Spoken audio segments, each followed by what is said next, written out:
Manusia ditetapkan untuk mati hanya sekali saja. Dan setiap itu saudara akan dihakimi. Kalau dosa-dosa saudara sudah disucikan oleh darah Yesus, maka saudara akan ke surga, saudara. Saudara tidak bisa berkata, tunggulah agar mati, misalnya meninggal dunia, tunggulah aku kembali lagi ke dunia.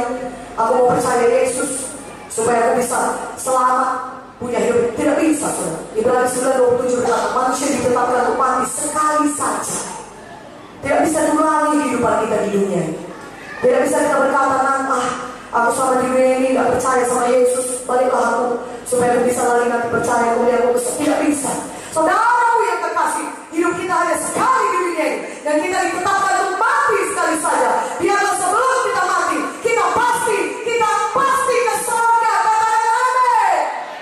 Dan Tuhan Yesus sudah menyediakan jalannya. Firman Tuhan berkata dalam Kisah 4:12, keselamatan tidak ada di dalam siapapun juga selain di dalam Dia itu besar. Artinya keselamatan tidak ada di dalam siapapun juga selain di dalam Yesus. Sebab di bawah kolongan ini tidak ada nama lain yang diberikan kepada manusia yang olehnya mereka dapat diselamatkan. Hanya dalam nama Yesus manusia bisa diselamatkan. Katakan amin. Keselamatan hanya ada di dalam Yesus. Pastikanlah malam ini saudara sudah menerima Tuhan Yesus sebagai Tuhan dan Juru Selamat saudara. Katakan amin. Saudaraku, banyak orang bergelar Kristen yang mengetahui cerita Kristen, cerita mengenai Tuhan Yesus, hanya sekedar mengetahui cerita mengenai Yesus tidak menyelamatkan saudara.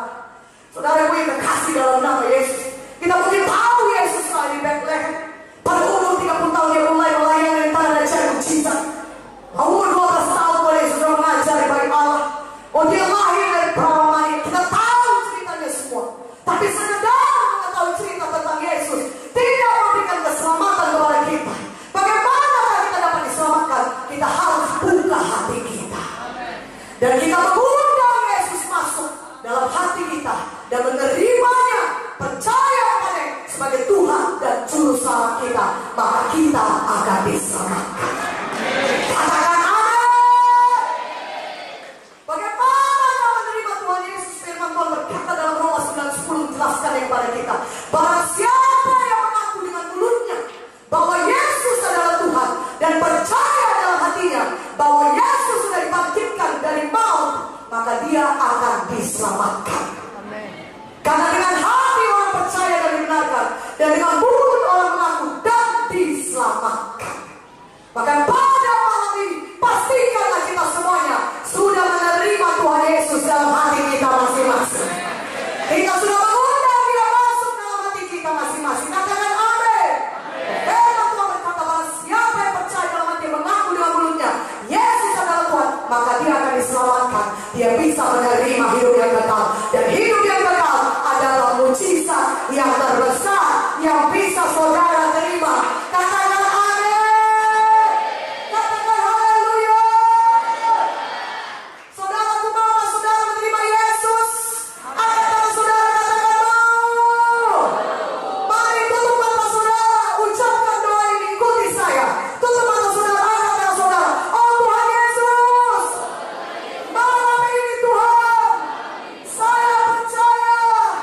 Katakan Tuhan yang baik.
Tuhan Yesus mengampuni dosa, menyelamatkan manusia, dan Dia juga adalah Allah yang menyembuhkan penyakit saudara.